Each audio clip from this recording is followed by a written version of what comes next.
Hello সবাইকে, good morning. কেমন আছো সবাই? আশা করছি সবাই অনেক ভালো আছো। আর সবার সুস্থতা কামনা করে আমার সকল প্রিয় বন্ধুদেরকে সাথে নিয়ে আজকে ব্লগটা কিন্তু শুরু করছি। আজকে ব্লগের ভিডিওর টাইটেল আর থাম্বনেল দেখে কিছুটা আইডিয়া করতে পেরেছো। তো বন্ধুরা, ব্লগটা শেষ পর্যন্ত দেখো তো অবশ্যই ভালো লাগবে। তো আজকে আমি সকাল সকাল কিচেন থেকে কিন্তু ব্লগটা শুরু করেছি। এখন বাজে ঘড়িতে ওই 9:30 মতো। যেহেতু কালকে মেয়ের পরীক্ষা শেষ হয়ে গেছে, আজকে হচ্ছে 21শে ফেব্রুয়ারি, আজকে কিন্তু আর কোনো পরীক্ষা নেই। ওই জন্য আজকে কিন্তু ধীরে সুস্থে ব্লগটা আরম্ভ করেছি। কারণ কয়েকটা দিন তো ব্লগ দিতেই পারছি না, মানে সেইভাবে খুব তাড়াতাড়ি করা হয়, সকালে নিয়ে যেতে হয় এক্সাম দিতে, তো ওই জন্য ব্লগটা করে উঠতে পারিনি ভালো করে। তো যাই হোক, আজকে ভাবলাম ধীরে সুস্থে তোমাদের সাথে পুরো দিনের ব্লগটা শেয়ার করি। তো এখন বাজে ঘড়িতে 9:30 মতো বললামই। তো মাকে বললাম, আর কালকে না এই যে আসার সময় ব্রেড নিয়ে এসেছিলাম, বাটার রয়েছে ফ্রিজে। তো অনেক দিন ধরে ইচ্ছা রয়েছে যে একটু ব্রেড টোস্ট খাবো, ভালো লাগে এইগুলো, আর আমার মেয়েও ভালোবাসে। তো ওই জন্য আজকে মানে কালকে আসার সময় বাটার নিয়ে এসেছিলাম। তো মাকে বললাম সকালে আর সেভাবে কিছু করতে হবে না, আজকে আমাদের এই দিয়ে ব্রেকফাস্ট হবে। তো যাই হোক, দেখো এই দিয়ে ব্রেকফাস্ট করছি। আর কালকে পরীক্ষার মানে শেষের টাইমে আর কি বিকেলের দিকে কিন্তু আমার ভাইপো এসেছে, ভাইয়ের বউ ভাই সবাই এসেছে। কারণ ভাইপো কয়েকদিন ধরে খুব জেদ করছিল আসার জন্য। কারণ যেহেতু ও তো মায়ের কাছে থাকে, মা যেহেতু আমার কাছে, এখন ওর মনটা খুবই খারাপ। যেই 15 দিন 20 দিন হয়ে যায় না, ও খুব চঞ্চল হয়ে যায়, তখন ওর মা আবার নিয়ে আসে। তো এই কদিন আসতে দিনই শুধুমাত্র দিদিভাইয়ের পরীক্ষা ছিল বলে। যেই পরীক্ষা শেষ হয়ে গেছে সেই কালকে সন্ধ্যাবেলায় কিন্তু এসে গেছে। তো সবার জন্যই কিন্তু আজকে ওই ব্রেড দিয়ে আর কি বাটার দিয়ে আর কি ছেঁকে নিয়েছি। সবাই বলতে এই দেখো আমাদের চিলকুট মশাই আর কি। তো যাই হোক, সবাই বলতে ভাই বললো আমি খাবো না, এক পিস নিয়েছে, কিন্তু আমার মেয়ে, আমি, চিকু মানে আমার ভাইয়ের ছেলে, মানে আমরা খাবো আর কি। আমরা এই জন্য বেশ সুন্দর করে একটু বানিয়ে নিয়েছি। আর এখানে দেখো চা করে নিয়েছি। তো আজকে সকালে ব্রেকফাস্ট মাকে বললাম আজকে এই খাবো, কিন্তু আমার ভাই বলেছে আমি ভাত খাবো। তো ওর জন্য আবার দেখো চাটা ছেঁকে নিয়ে ওদিকে মা রান্না বসিয়ে দিয়েছে। তো ওই দেখো এখনও মশারি টশারি খোলা হয়নি, কারণ খেয়ে দিয়ে যেহেতু রিশু লেটে উঠেছে, ওকে বলাই ছিল ওর এখন 2 দিন পুরোপুরি রেস্ট একদম। আর এমনিতেও পড়ার চাপ তো আর নেই, এমনি সকালে ওঠার দিক থেকে আর কি রেস্ট। তো ওই জন্য উঠে ব্রাশ করে আমরা কিন্তু এই যে টেবিলে চলে এসেছি এগুলো মানে খেতে। চিকুবাবুর কিন্তু একবার চা খাওয়া হয়ে গেছে ওর বাবা মায়ের সাথে, আর এখন একটু ওইগুলো খাবে আর কি।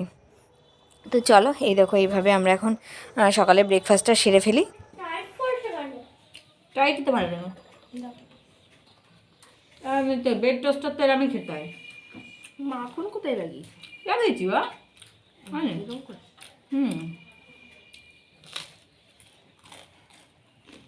গড়ি লাগাওনি? এই দোকানের বেড অনেক বড়।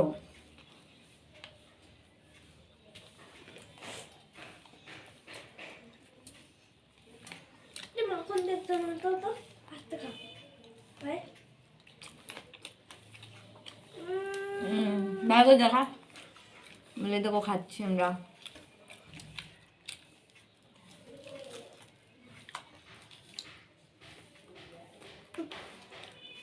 একটা ভিডিও করিল, শর্ট ভিডিও। হ্যাঁ, তো এই দেখো সকালে ব্রেকফাস্ট করে চলে এসেছি কিন্তু ঘরগুলো গোছাতে। তো আজকে 10 দিন হয়ে গেছে আমি কিন্তু এই ঘরগুলো গোছাইনি, মানে কোনো রকম বিছানা ঝেড়ে বিছানা তুলে আর কি ঝাড়ু পোছা করেই চলে যেতাম রান্নাবান্না করে। তো প্রচণ্ড নোংরা হয়েছে, তো ভাবলাম আজকে 2 ঘরের মানে বিছানার সব কিছু দিয়ে একেবারে আজকে মেশিনের মধ্যে দিয়ে দেবো। তো তার জন্য দেখো সমস্ত মানে কভার টভারগুলো কিন্তু খুলে নিচ্ছি। আর ওদিকে মা গেছে বাজার করতে, আর আমি ওদিকে ভাত আর ডালটা বসিয়ে দিয়েছি, যেহেতু ভাই বললো আমি সকালে ভাতই খাবো, তো সেই জন্য ভাতটা বসিয়ে দিয়েছি। আর এই যে কাবার টাবারগুলো প্রচণ্ডই নোংরা হয়েছে, তো তার জন্যই একেবারে ভাবলাম যে আজকে সমস্তটাই ক্লিন করব। কি বলো তো, ডেলিভারি ডেটটা একদমই আমার আগেই এসেছে। কালকে তোমাদের দাদা ভাই আসবে, তারপরে ডাক্তারের কাছে কিন্তু গিয়ে আমরা ডেলিভারি ডেটটা নেব, আর হয়তো 10 দিন কি 1 সপ্তাহ। তো তার জন্য ভাবলাম আমি সমস্তটাই কেচে কুচে মানে গুছিয়ে, আর আমার মা না মেশিন চালাতে পারে না, দেখিয়ে দিলে হয়তো পারবে, তবু ভয় পাই, তা আমি দিয়ে দিই যেদিন অনেক হয়। তাছাড়া উনি তো হাতেই ধোই, তোমরা দেখেছো। তো ওর জন্য আমি বললাম যে এখনও টাইম রয়েছে, তো এইগুলো আমি সব কেচে ধুয়ে একেবারে গুছিয়ে, যে কটা যেহেতু গরম পড়ে গেছে, যা লাগবে না ভিতরে ঢুকিয়ে দেবো, আর যা লাগবে সেগুলো হালকা পাতলা বাইরে রাখবো, তাহলে তোমার কষ্ট হবে না। তো যাই হোক দেখো এইগুলো ক্লিন করছি, কারণ এই ড্রেসিং টেবিল খুবই নোংরা হয়েছে। 10টা দিনের মধ্যে কিন্তু হাত দিতে পারিনি, কারণ রাত্রে লেটে শোয়া হতো আর খুব সকালে উঠে রান্নাবান্না করে আমরা কিন্তু ওই 9:30 পৌনে 10টা না বাজতে বেরিয়ে যেতাম, তো তার জন্য। তো ওদিকে মাম্মামও একটু একটু সাথে সাথে হেল্প করছে। মাম্মামের তো এখন পড়াশোনা নেই, মেন হেল্প হচ্ছে আমার একটু ক্যামেরা ধরা। এখন মাম্মামকে স্ট্যান্ড বানিয়ে দিয়েছি। কেন বলো তো, স্ট্যান্ডে রেখে ভিডিওগুলো না সেইভাবে খুব একটা ভালো হয় না, সব জায়গায় স্ট্যান্ড রাখা যায় না। আর মেয়ে থাকলে কি একটু ধরে ধরে করে দেয়। আমি যখন প্রথম ব্লগ আরম্ভ করেছিলাম আমার মেয়ে কিন্তু আমাকে হেল্প করতো। তো যাই হোক এখন পড়ার চাপে হয় না, আর আমি ওকে ডিস্টার্ব করি না আমার জন্য ওকে। আর আমার ভাইপো ওই শুধু আমার পিছন পিছন থাকবে, মানে ভীষণ ওর একটা ভালো লাগে। মানে আমি যা করব, ওকে যদি বলছি যে উপরে তো খোলা জায়গা, একটু গিয়ে শোনা খেলা কর, না ও কিন্তু ওই আমি যেখানে বা আমার মা যেখানে, ও সেখানে থাকবে, একটু গল্প করবে, খেলবে আর প্রচণ্ড দুরন্তপানা করবে। তো যাই হোক, হ্যাঁ ওর মানে কদিন ধরেই খুব ইচ্ছা রয়েছে পিসি বাড়ি আসবে আসবে আসবে। তো যাই হোক, ও খুব আনন্দ করছে। আর এদিকে দেখো আমি সমস্তটাই গুছিয়ে নিচ্ছি। আর ওই যে ভিডিওর টাইটেল আর থাম্বনেল দেখেছো আমরা কোথাও গেছি, তো বন্ধুরা আমরা আমার বান্ধবীর বাড়িতে গেছি। তো কেন গেছি সেটা তো দেখলেই জানতে পারবে। তো ওই জন্য আজকে সকালবেলার মানে রান্নাবান্নাটা খুব সিম্পলই হবে, কিন্তু মারও নিমন্ত্রণ ছিল, যেহেতু আমার ভাইটাই এসেছে বলে মা আজ যাবে না। তো আমার আর ইস্যু একা একা ভালো লাগছিল না, তবে আর টাইমও নেই, তো সেই জন্য আজকে কিন্তু যেতেই হবে।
এই তো দেখো আমি স্নান করে রেডি হয়ে নিয়েছি। তো খুব শখ ছিল একটা শাড়ি পরে যাব, সুন্দর করে সেজে গুজে যাব। তো আজকে হচ্ছে আমি যাব আমার বান্ধবীর বাড়িতে। আমার বান্ধবীর অনেক দিন ধরেই কিন্তু মানে শখ রয়েছে আমাকে স্বাদ করে খাওয়াবে আর কি। তো তার জন্য, তো যেহেতু ওই আমাদের বাড়িতে একটা নিয়ম রয়েছে, মানে নিজের বাড়ি না হলে অন্যের বাড়ি খেতে নেই। তো আমাদের স্বাদটা ছিল হচ্ছে 9 মাসের, কারণ আমাদের সেকেন্ড বেবির বেলায় হচ্ছে 9 মাসের দেয় স্বাদ, 7 মাসের না। তো ওই জন্য আর ওর বাড়ি আগে খাওয়া হয়নি। তো কিছু না কিছু প্রবলেম এসেই যায়।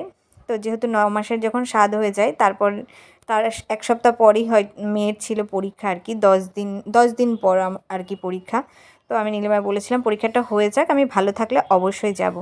তো আজকে সেই দিন, যেহেতু পরীক্ষা কালকে শেষ হয়ে গেছে, আজকেই কিন্তু ও আয়োজন করেছে। তো আমি ভেবেছিলাম যে খুব সুন্দর করে সেজেগুজে যাবে, তবে কি বলো তো শাড়ি পরতে আমার খুব অসুবিধা হয়, শাড়ি পরা হয় না, তো ওই জন্য আমি চুড়িদারই পরে নিয়েছি। আর নীলিমা বলেছে যে শাড়ি পরতে হবে না, তুই এখানে এসে পরবি। তো আমি ওই জন্য আমার যে ডেলি যে চুড়িদারগুলো আমি নিয়েছি আর কি, আমার ভালো লাগে যেগুলো আর কি এখন, তো সেই চুড়িদারটা নিয়েছি আর সিম্পলভাবে সেজেছি। মা গেলে একটু ভালো হতো, যেহেতু মা ওদিকে রান্না বান্না করছে। আর আমাদের বাড়িতেও আজকে চিকেন, মাছ আরও কী মা রান্না করছে। সকালে তো ডাল, বেগুন ভাজা, মাছ ভাজা এগুলো দিয়ে সবাই খেয়েছিল আর কি। আর ওদিকে আমি আর মাম্মাম যাব। আর মাম্মামও খুশি যে পরীক্ষা শেষ, অনেক দিন পর কিন্তু ও বুনুদের বাড়ি যাচ্ছে, মানে স্নেহাদের বাড়ি যাচ্ছে আর কি। ওদের বাড়িতে গেলে বেশ খুশি হয় আর কি। তো চলো একদম সিম্পলভাবে রেডি হয়েছি। আর কি বলো তো, যতই হোক রাস্তা দিয়ে যেতে এই টাইমে কিন্তু একটু লজ্জায় লাগে, কার কার লাগে জানি না, আমার কিন্তু একটু লাগে। আর তোমাদের দাদাভাই থাকলে হয়তো গাড়ি করে নিয়ে যেত, আমাকে তো টোটো করে যেতে হবে আর কি, ওই জন্য টোটো করে যাব। আর চুড়িদারটা পরে নিয়েছি, বেশ ভালো লাগবে। তো চলো এখন ফাইনালি কিন্তু দেখো একদম সিম্পলভাবে রেডি হয়ে গেছি আর বেরিয়ে পড়বো। তো চুলটা ভিজা, তো একবার ভাবছিলাম যেহেতু ছেড়ে তো যাব না বাইরে, তো ক্লিপটাও করে নিয়েছি যে চুলটা এখন বেঁধে নিই উঁচু করে, আর পরে কিন্তু আবার মানে শুকিয়ে যাবে এখনই। তো এইভাবেই দিলাম, যেহেতু পিছনটা আমার এখনও স্ট্রেটনিং রয়েছে, আমি যদি মুড়িয়ে বাঁধি না তাহলে একদম জড়ো জড়ো হয়ে যায়। আর মামাম দেখো সেজে গুজে আমার পেছনে রেডি হয়ে গেছে, কারণ পরীক্ষা শেষ, এখন ফ্রি আছে। তো চলো এখন আমরা কিন্তু বেরিয়ে পড়ব। আর এই দেখো বাড়ির থেকে বেরিয়ে পড়েছি। একদম ভেবেছি একদম বাড়ির থেকে টোটো নেবো, একদম ওদের বাড়ির সামনে গিয়ে নামবো আর কি, হেঁটে যাব না। আর এখন আমার হেঁটে যাওয়া খুব কষ্ট হয়ে গেছে, আমি হেঁটে যেতে পারি না বেশিক্ষণ, সেটা তো তোমরা বুঝতেই পারো। তাই যাই হোক, মাম্মাম সেজেগুজে খুব খুশি, অনেক দিন পর একটু সাজুগুজু করতে পারলো, করে এই যে একটু মানে যাচ্ছে আর কি। আর চলে এসেছি, এই দেখো আমাদের এখানে মঠ, আর ওদের বাড়ি যেতে মঠটা পড়ে, তোমরা আগের অনেক ব্লকে দেখেছো। আর এই মঠে কালকে কিন্তু বিয়ে হয়েছে, তো সেইগুলোই তোমাদের সাথে মানে দেখাচ্ছিলাম আর কি। মঠে বিয়ে খুব বড় করে হয়েছিল, আর এই নদীটাও খুব পরিচিত। আর এই যে কালকে বিয়ের ডেট ছিল, অশ্বত্থ আর বটগাছের মানে একসাথে থাকলে নাকি বিয়ে দিতে হয়। তো কালকে এখানে বিয়ের অনুষ্ঠান হয়েছিল, পুরো বিয়ের অনুষ্ঠানের মতোই আর কি। তো সেটা আমি বললাম একটু তুলে নে। তো আমি কোনোদিন চোখে দেখিনি কিভাবে দেয়, কিন্তু পুরো সবাইকে জিজ্ঞাসা করছিলাম, বললো হ্যাঁ বিয়ের অনুষ্ঠানের মতোই একদম বিয়ে হয়। তারপরে যে হেঁটে হেঁটে যাচ্ছি, আর এই যে চলে এসেছি নীলিমাদের বাড়ি। এই হচ্ছে আমাদের নেনু পাগলি, ও চলে এসেছে আমাকে নিতে। তো চলো, আর এই যে সোজা চলে এসেছে উপরে, আর ওদের রান্নাবান্না সমস্তটাই কিন্তু গোছানো গোছানো কমপ্লিট। এখন লেগেছে আন্টি শাড়ি পরো শাড়ি পরো, তো ওই জন্য আবার শাড়ি পরতে হবে। তো আমি বললাম একটু বসে নিই, কারণ গরম লাগছে। আর ওদিকে স্নেহা মানে রেডি করছে, মানে সাজাচ্ছে আর কি। তো কি বলো তো, স্বাদের অনুষ্ঠান বলেই যে সব কিছু না, তা ওর একটু ইচ্ছা হয়েছে খাওয়ানোর, তাই এই দেখো আমি শাড়ি সায়া ব্লাউজ নীলিমার এখানে এসে পরে একদম বউভাবে একদম রেডি হয়ে গেছে। আর শাড়ি পরলে তো পুরোটাই গোলমোটরের মতো লাগছে, আর বেশি না পেটটা মানে উঁচু উঁচু উঁচু বেবি বামটা বেশি বোঝা যায়। তো ওই জন্য আমি শাড়ি পরে বাইরে আসতে চাই না, বুঝেছো। মানে চুড়িদার পরে ওড়না টোড়না নিলে ঠিক আছে, পুরো গোলমোটরের মতো লাগছে না। তো অবশ্যই জানি আমাকে কেমন লাগছে শাড়ি পরে, ফোলা ফোলা লাগছে। তো আন্টি শাড়ি পরো, শাড়ি সুন্দর লাগবে। তো যাই হোক দেখো রেডি হয়ে গেছি, আর আমার বান্ধবীর অনেক দিনের ইচ্ছাটাও পূরণ হবে। আর এই দেখো ওদেরও খিদে পেয়ে গেছে, ওরা ওখানে বসেছে। আর এই যে আমার আন্টির মানে আমার বান্ধবীর বড় মেয়ে আর কি, মেয়ের বান্ধবী আর কি স্নেহা, ও সমস্তটাই দেখো নিজে হাতে সুন্দর করে গুছিয়েছে। অনেক কিছু আইটেম ছিল আর কি, মাছ ছিল 2 রকমের, ডাল শাক ভাজা মাংস, মানে অনেক কিছুই আর কি, দই মিষ্টি যা যা দেয় আর কি বাইরে, সব কিছুই ছিল আর কি এই ওর মানে খাওয়া দাওয়াতে। তো আমার তো অনেক অনেক মনে হচ্ছিল। তো যাই হোক খুব আনন্দ করেছি, আর ওর যে শখটা ছিল সেটাও পূর্ণ হয়েছে। আর ওই দেখো মেয়েগণেরাও সব বসে গেছে। তো চলো এখন কিন্তু খাওয়া দাওয়া শুরু হবে। আর এখানে দেখো সব একটু করে মিষ্টি মানে খাইয়ে দিচ্ছে আমাকে, তারপরে বললো তুমি নিজে নিজে খেয়ে নাও। তো এই যে আমি সবাই মানে সব কিছু নিয়ে খাচ্ছি। আর ওদিকে মানে আমি বলছিলাম যে তোরা আজকে বসবি না, যেহেতু আমাদের বাড়ির স্বাদের দিন দেখেছো সবাই আমার সাথে খাচ্ছিল। তো যে না আজকে আমরা খাবো না, আজকে তুমি একাই খাও।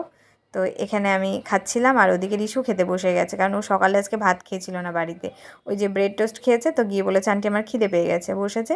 আর এদিকে স্নেহা একটু ভিডিও করে দিচ্ছে। তো আয়োজনটা কিন্তু বেশ ভালো ছিল, অনেকটা সুন্দর ছিল, খুব আনন্দ হয়েছে। তো আবার ভাবছিলাম যে এত হেঁটে আবার কি বাড়ি যেতে পারবো, তো হেঁটে হুটে যাই হোক, কারণ দাদার আর কি মানে স্নেহার বাবার গাড়িটা রয়েছে গ্যারেজে। তো যাই হোক আমি ওখান থেকে মানে বেরিয়ে তো টোটো পর্যন্ত আসতে হবে, 5-7 মিনিট লাগবে ওদের বাড়ির থেকেও। আর দেখো খাওয়া দাওয়ার পর লিপস্টিক না সিঁদুর যাই হোক মুখে লেগে গেছে, যখন আমি বাইরে বেরোচ্ছিলাম আর কি বাড়ি আসবো। তো মুছে নিলাম। আর এখানে এই যে লেবু গাছে সব আবার নতুন করে ফুল হয়েছে, তাই রিশু দেখছিল যে আন্টি আবার এই যে বাতাবি লেবু গাছে আবার ফুল এসছে, জামরুল গাছে ফুল এসছে, মানে এখন তো এই টাইমেই ফুল আসে আমের। তো সেইগুলো দেখছিল, কারণ আন্টির বাড়িতে সব রকম গাছ আছে। তো সেইগুলো খুঁজে খুঁজে দেখছিল, কোথায় টমেটো গাছ, কোথায় এই গাছ ওই গাছ। তো যাই হোক অনেক দিন যাওয়া হয়নি, আমরা তো আগে তো ডেলি বলতে পারো যেতাম, কিন্তু ও আসে যেহেতু ওর মেয়ে আমাদের বাড়িতে পড়ে, কিন্তু আমার এই অবস্থায় বহুত দিনই যাওয়া হয়নি। তো যাই হোক তারপরে দেখো আজকে ভ্যানে বসেছি, টোটোই প্রচণ্ড ঝাঁকুনি লাগে, আর এই পরিচিত ভ্যান, আর আমাদের বাড়িতে ভালোভাবে চেনে, বলা লাগলো না, ভ্যানে বসে পড়েছি। আস্তে আস্তে আমি বললাম কাকু নিয়ে চলেন। তো আজকে যেহেতু 21শে ফেব্রুয়ারি ছিল, তো এখানে আমাদের শহীদ মিনারের উদযাপনে আর কি বিকেলের দিকে একটা ছোট্ট ভালো অনুষ্ঠান হচ্ছিল। তো এখানে প্রচণ্ড জ্যামও ছিল। তো যাই হোক আমি আর দাঁড়াইনি আর কি, কাকু এখানে দাঁড় করায়নি, তবে তোমাদের সাথে একটু ক্যামেরাবন্দি করলাম। অনেকে এসেছিল, কে কে এসেছিল জানি না, মানে বেশ একটা ভালো এখানে একটা মানে অনুষ্ঠান হচ্ছিল। তো যাই হোক এই দেখো বন্ধুরা বাড়ি চলে এসেছি, এখন বাজে 5টা 15। তো মাও যেত, তো ওই জন্য ভাইয়ের বউটো সবাই এসেছিলো বলে আর যাইনি, তো ওরা বলছিল যে ওরা সবাইকে নিয়ে আসতিস, আমি ওই জন্য এমনিও নিয়ে যাইনি। এখানে মা রান্না বান্না করেছিল। তো যাই হোক, খেয়ে দিয়ে বাড়ি চলে আসলাম একটু বসে টসে। আর অনেক দিন পর গেলাম আমাদের বাড়ি। চলো, এখন একটু কষ্ট হয়ে গেছে। আর এখানে দেখো বিকেলে একটা পার্সেল এসেছে। এই পার্সেলটা তোমাদের দাদাভাই অর্ডার করেছিল, একটা মশারি। তো আমি বলছিলাম আমাদের ঘরের মশারি নষ্ট হয়ে গেছে, কারণ মশারি ছাড়া তো এখন থাকাই যাবে না, মশারিটা আগে নিতে হবে। তো তার জন্য দেখলাম হট করে অনলাইন থেকে অর্ডার করেছে, আমাকে ফোন করেছিল যে আজকেই কিন্তু ঢুকবে। তো যাই হোক, মা ছিল, নিয়েছে মশারিটা। তো এখন ভাবছি তোমাদের সাথে খুলে দেখাই কেমন হয়েছে আর কি। মশারিটা নিয়েছে 242 টাকা, কিন্তু এটাই না নিচের দিকে পাড়টা খুব হালকা, পাড় দেওয়া ছিল না। তবে বাজার থেকে একটু পাড়ালা নিলে হয়তো 800 টাকা বেশি নিত। তো জিনিসটা খারাপ হয়নি, কিন্তু মানে সেমই কোয়ালিটি, কিন্তু নিচে পাড় নেই। তো প্রথমে ভাবছিলাম অনেকটা ছোটো টোটো না হয় হলে রিটার্ন করব আর কি। তো দেখলাম না খাটের মাপের আছে, বড়ই আছে, তো ওই জন্য আর রিটার্ন করবো না আর কি। তো ভালো হয়েছে। আর একবার নেওয়া হলে না রিটার্ন করতে ভালো লাগে না। হ্যাঁ, জিনিসটা যদি খারাপ হয় তবে রিটার্ন করা যায়, তবে এটা খারাপ আসেনি। আমি আর আমার ভাই বোন দুজন মিলিয়ে দেখছিলাম, কিন্তু পার থাকলে বেশি ভালো হতো। যাই হোক, চলো, আরেকটা অর্ডার করেছে বললো, তো সেটা আবার কেমন আসে দেখে নেবো। তো তোমাদের সাথে একটু শেয়ার করলাম।